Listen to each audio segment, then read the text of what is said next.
Hi, welcome to Mind Unfiltered. I think that's the name I'm going to go for this, just because I have no real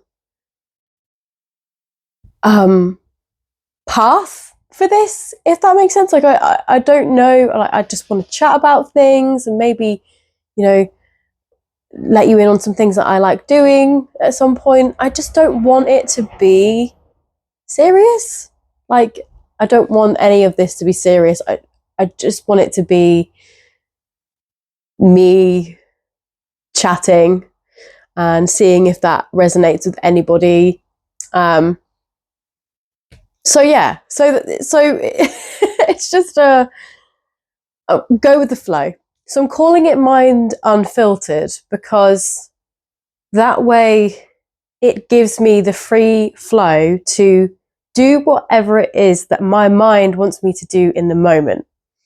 So with that being said, I could not decide what it is exactly that I wanted to speak about today. I've got a few ideas of things that I'd like to do, some things that I'd like to show you, some methods of certain things that I like doing.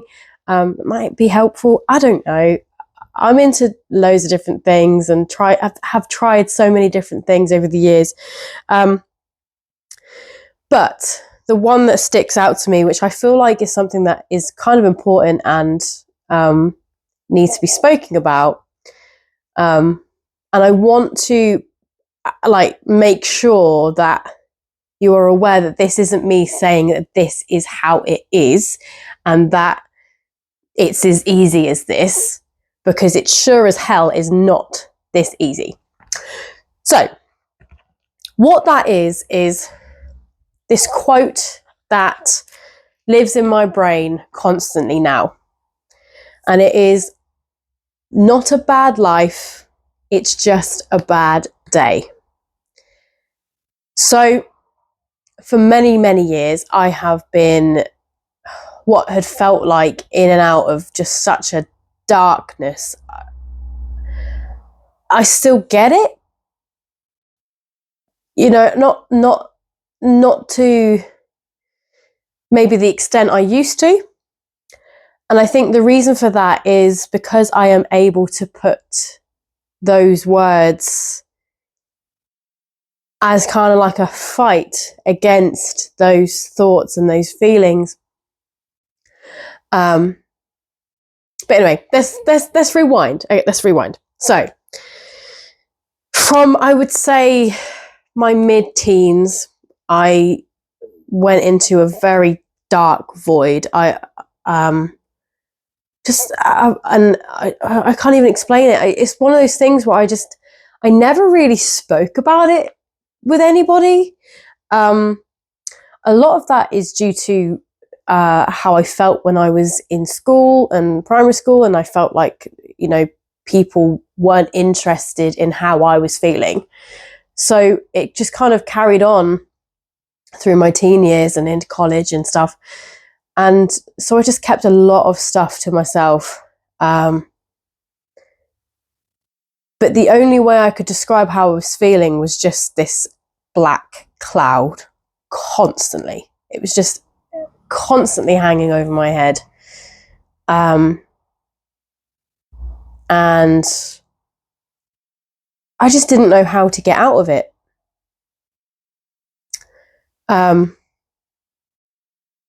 It felt like I was stuck there. And I mean, I don't even, do you know what? I don't even know at what point things changed. Because I would say that from that time through until maybe like 2 years ago, I was still in that, just this pure darkness. And I feel like I was drawing bad energy to me. And it was just, I don't know how to explain it. Like, because, when people say to you, like, "Oh, you look a bit down today. What's wrong?" And half the time I'd just be like, "I don't know. I actually don't know. I cannot describe to you in words how this feels." And I had tried over the years to get help from doctors and stuff, and I just failed every time. I did have one therapist, but that didn't go very well. I felt like she was kind of quite a condescending therapist. That's not what you want. You want somebody understanding, but with also, like, I would say constructive criticism, but not like judgmental criticism. And that's how I felt. So I didn't want to go back to therapy. Obviously, that doesn't mean that everyone's going to be like that. And that's fine. However, I feel like I took it upon myself. I just said to myself, I'm sick of feeling this way, and I don't know what it is I need to do to get out of it, but I'm going to have to try. And I think one of the things was me accepting that I have these thoughts, and that I have that feeling, and that it kind of comes in waves, and that, oh, okay, it's going to be a bad couple of days, maybe a few days. Just sit with it, deal with it, kind of welcome it. Because I feel like that made me have some control over it. Like, as if to say, yeah, I know I need to feel these feelings. Something has obviously triggered me. Something has made me feel this way. And I need to ride it out. But that quote of, it's not a bad life, just a bad day, has been the encouraging words through those moments.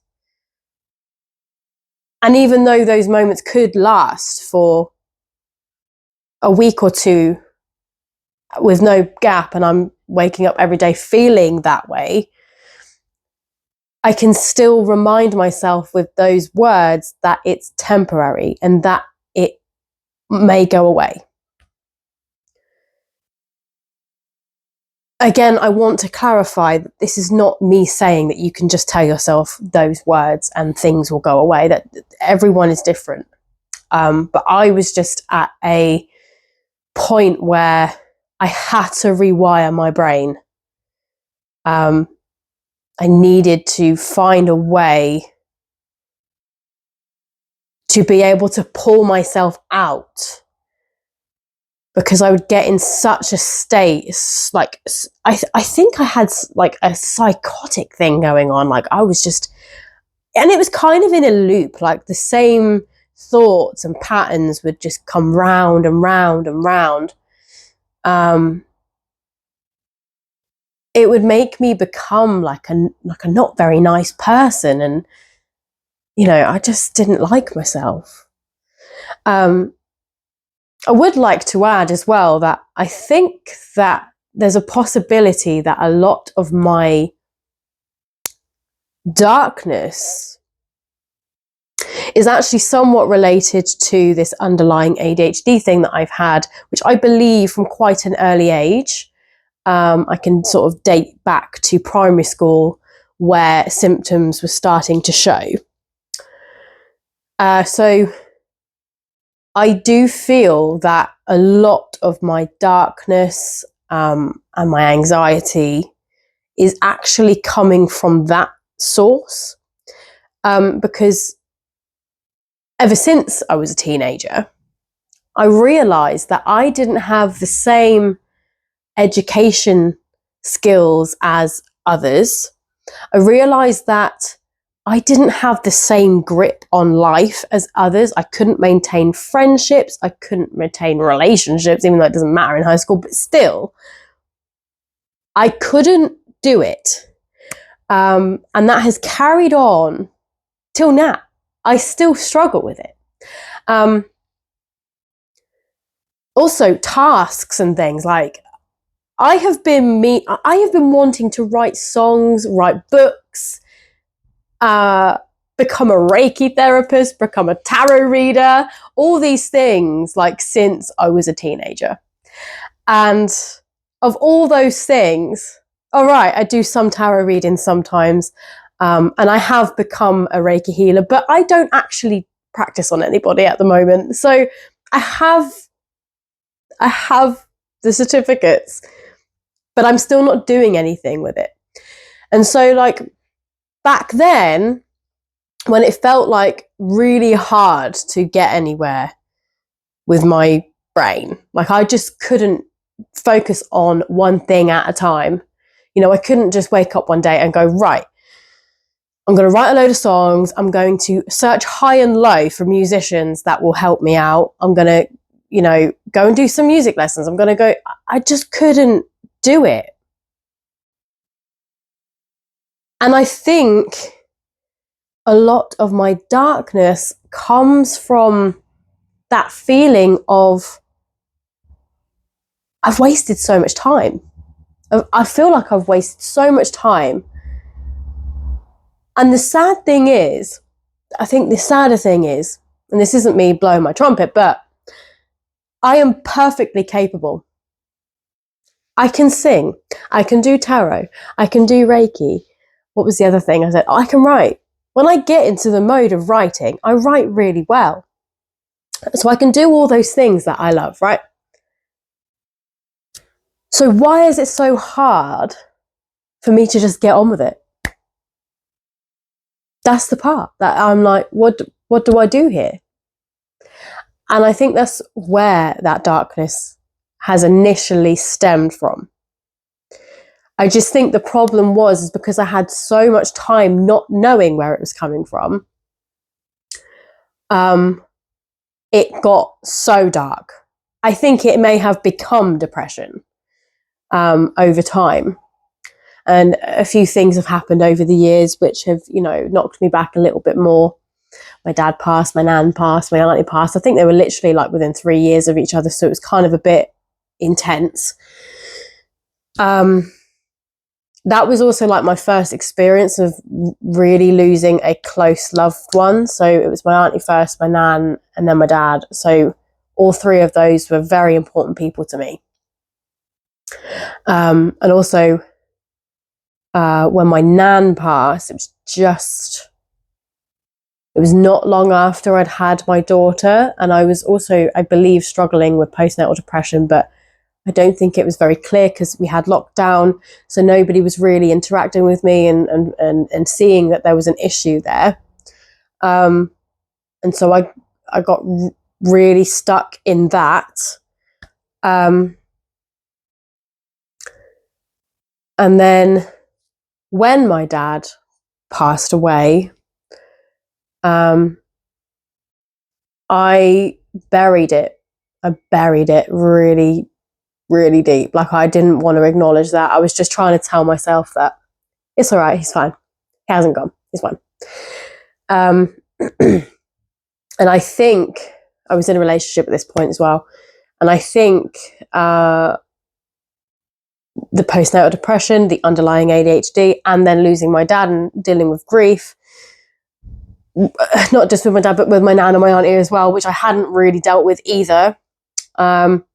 It just pushed me, I think, to the lowest point I'd ever felt. I just didn't feel good at all. And I was just trying to show up for my daughter and just keep being there and be there for my partner at the time. But my behaviour, Lily, my behaviour just became not nice. I didn't like who I'd become. And so I ended up breaking off the relationship because I thought that on both sides there was some issues. But initially I thought I was the main problem. I thought that it was my fault, that this was bad things were happening, arguments were happening and stuff, and I just blamed myself because, well, really I was the one that was in the mood all the time. So and so that, I think, pushed me into quite a weird place. I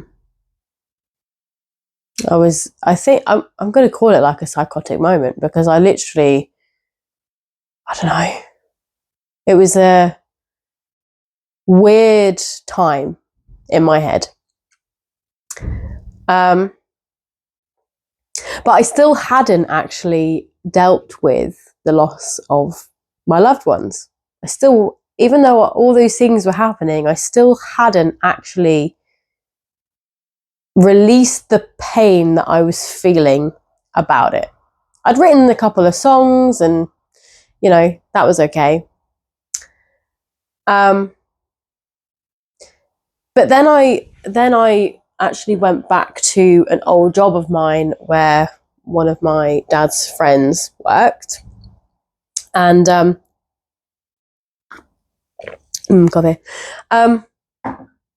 and he noticed something. He noticed something was off, and he noticed that there was, you know, I was behaving in a really strange way. And I think this is what it is. I think the fact that he noticed and he came up to me and he put his hand on my arm and was like, you okay? And just all of it, just bah! For the rest of the day, I just could not stop crying. It had finally left my body. But obviously, it doesn't just completely leave. And so, obviously, I think I was dealing with delayed grief, like really delayed grief, like, yeah, it's got to have been like a good year after. I'm really bad with dates and times and stuff, so I'm like trying to figure out when it was, but it had to have been like a good year after when I finally was able to accept that they are gone. And I think there was something about that helped shift my energy. It was also the learning that I could have ADHD that helped a lot as well. Finally, I didn't feel like an alien, that I'm not the only one that deals with life this way, that I'm not on my own. I felt like there was something so wrong with me, like, because I find it really hard to, like I said, to maintain friends. And I just, I thought there was something wrong with me. I thought that the reason why people don't tend to want to hang around me is because, like, I'm not a good person. That's what I would tell myself. I'm clearly not a good person. Nobody likes me. Nobody wants to actively spend their time with me. You know, very few people reach out and offer to see me. So, but I had a bit of a moment with that as well. I realized that, do you know what? If the reason you don't like hanging out with me is because sometimes I ramble, sometimes I interrupt by accident, or sometimes I'm just absolutely doolally and you can't keep up with me, or it's just frankly because you think I'm weird, realize that that's not my fault. That's not my fault. That's on them. Like, that is their choice and it's up to them. They don't have to like me. My issue with a lot of my old friends was I feel like they felt like they had to. And I feel like when they no longer had to, it was like, oh, thank God, get away from her. Do you know what I mean? But actually, I feel relieved. I feel relieved about that myself, because I was trying to impress the wrong people anyway. They weren't the people that I want to hang out with and go out with and stuff. You know, I realize that now, but I was just so desperate for someone to like me that anybody showing me attention and inviting me out. Lily, stop, darling. Shh. Shush. 1 minute. Anyways, I forgot what I was even saying. Something about friends and people not liking me. I don't know. But whatever. you know, like when they say that the universe will remove people for you who are not meant to be around you if you don't do it. That's how I felt. I felt like the universe did that for me, not to me, to teach me that lesson of I've got to be around the people who I resonate with and not trying to impress people who I don't. It's a waste of time. And also, like, it just helped me to accept that, okay, I am different, and I don't have to be liked by everybody. And that it's okay to like myself. And even though I am still getting into dark places sometimes, and I get myself into a rut, and I'm pretty sure I still have some psychotic moments.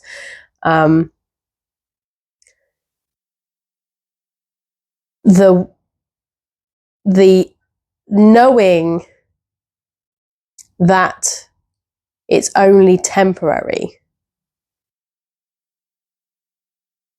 is how I get through it.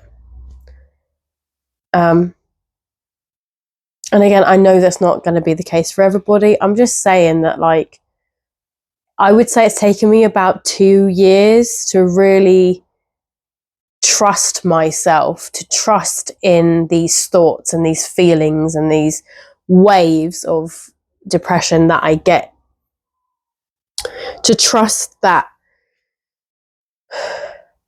my body is responding to something that has negatively impacted it, and that it needs time to process and recover. There's a saying that, you know, I think it was Jim Carrey who said it, but you look at the word depressed and you can make out deep rest. Okay, so it's your body saying that you're tired and that you just need to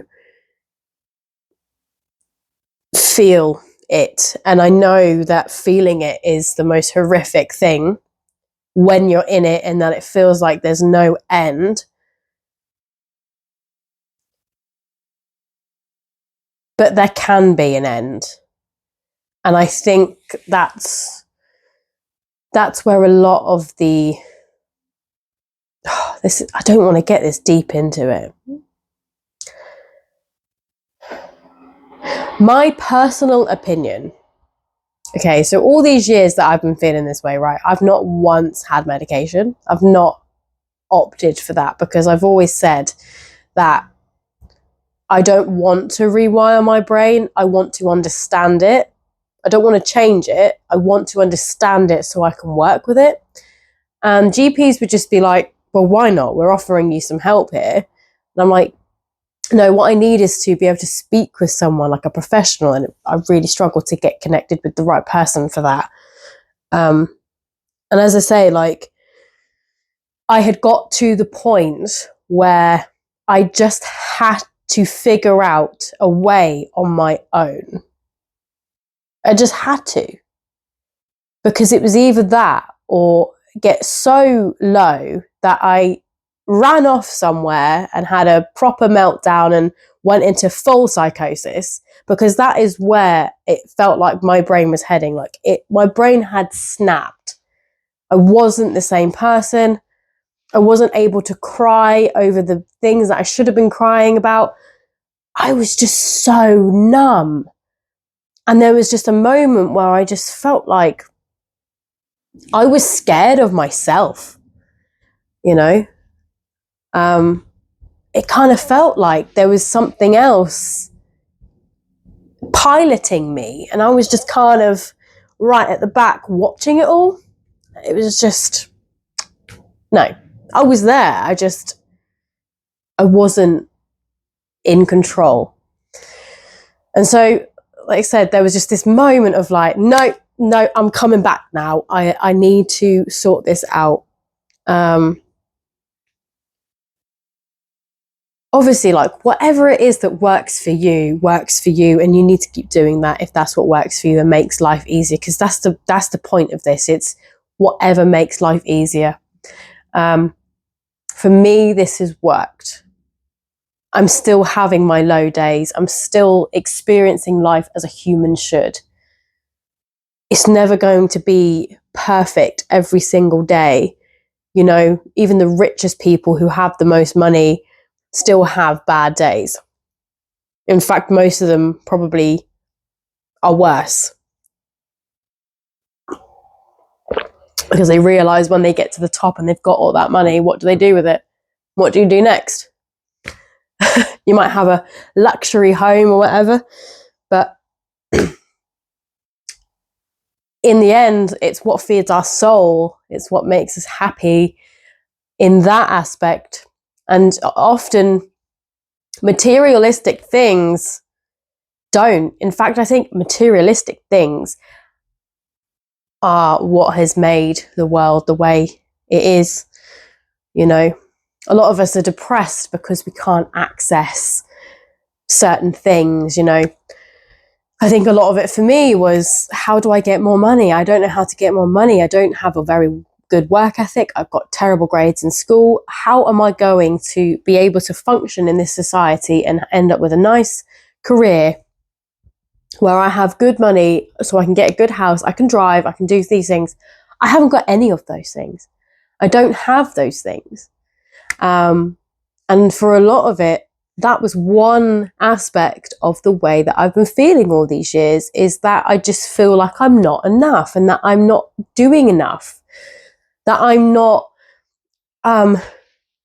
doing enough to be someone. And this is another topic that I might talk about in the future, is this need for everybody to be someone. We haven't got to be anybody. We've just got to simply be ourselves and be. That's it. I see it as, you know, if the universe had a plan for you to be in a certain career or whatever, you would be there. Everything is, do you know what I mean? Everything works in perfect harmony. And so it's that, okay, I'm exactly where I'm supposed to be right now. I may not feel comfortable. I may not feel necessarily like this is my home. I feel like this is my temporary accommodation while things prepare themselves. Okay? I've just got to sit and wait. I know that good things will come. I've just got to sit and be patient. But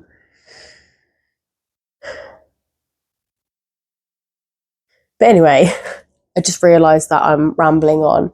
I'm going to leave that thing there for another topic to talk about, which will be